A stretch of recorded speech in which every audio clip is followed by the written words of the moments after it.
here at SUNY Cortland. Today, we start SUNYAC play here for the Women's Lacrosse Conference. I'm Jack Lee, alongside me, Caitlin McDonough. Today, the 4-2 Cortland Red Dragons face off against the 2-4 Potsdam Bears. Cortland's last time out, they played number 23 ranked in the nation, St. John Fisher, a game where they fell and they did not score at either the first or the fourth quarter, so closing and starting, a bit of an issue for them last game. They had to make the travel over from Rochester for today's game. For Potsdam, their last game out, they played Vermont State Castleton, in which they won. A little history about Vermont State Castleton. My mom was a member of the women's lacrosse team there, so if she played, I'm sure that would have been a little bit different game. But jokes aside, we'll talk a little bit about the history of today's game. Caitlin, take us through it. Yeah, so actually Cortland has never lost to Potsdam in 29 games. That dates all the way back to 1997.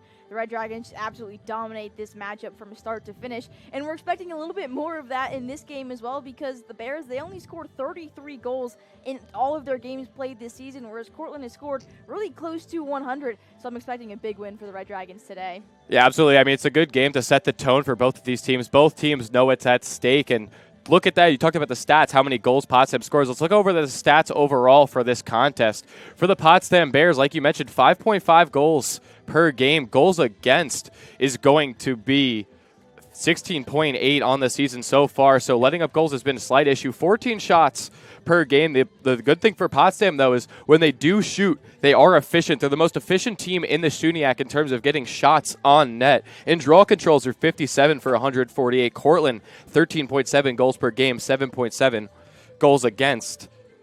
And then after that, 26.3 shots, so they're shooting the ball very much, and 94 and 162 on draw controls. That's something that they dominated last game. Even though they did end up losing to St. John Fisher, they were able to do great on the draw controls. Caitlin, what stands out to you about these stats? What really stands out to me is those draw controls, because that's the way to score in lacrosse. If you don't have the ball, you can't score, and that often starts with the draw control. It's winning those extra possessions to get your team in a position to win, and that just starts with the draw controls.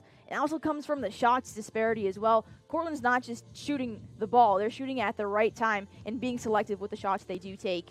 Yeah, I think shots is a really important note too, right? Potsdam's 2 wins, they both shot 30 times. In any of their other games, they have not hit that mark. So that's going to be an important key for the Bears.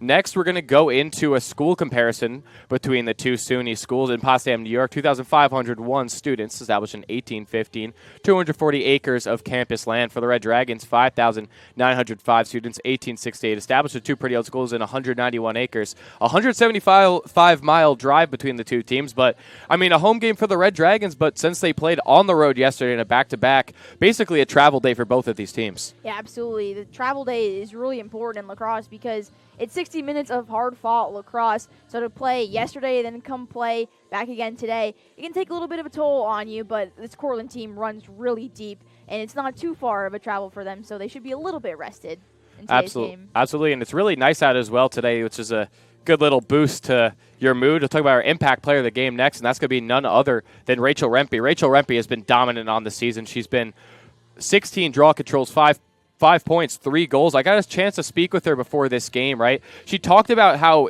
going into the SUNYAC season, they're expecting big things. They've put in the work, and now it's about showing up in SUNYAC play, competing hard every game and making a statement as a team. They're focused on playing their game. So she's really confident in how this group is going to look going into the SUNY season. Also, to talk about her draw controls, she talked about that a lot. It's a big key for us on draw controls, has been our communication and preparation. We've been focused on timing, technique, and reading other teams' tendencies. And she shouted out Coach Riley. She's been a huge part of the team's success in draw controls. Rachel Rempe, obviously a huge part of that. So that's going to be a huge key for this team. What do you have to say about that? Yeah, I mean, just continuing with the draw control, she was the 11th player in program history to surpass 150 draw controls at Oswego in last year's SUNYAC finals. So really leads that unit well, a captain and a senior defender. She just really does it all. She also had a ground ball and won 2 draw controls last time out against St. John Fisher, while also causing a turnover. And that's something that Cortland can really rely on, just someone with a steady presence to get things done.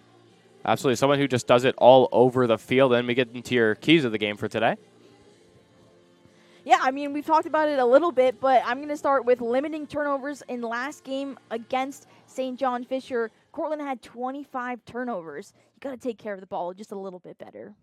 And then we'll go into my keys next, or quickly before we stop for the national anthem.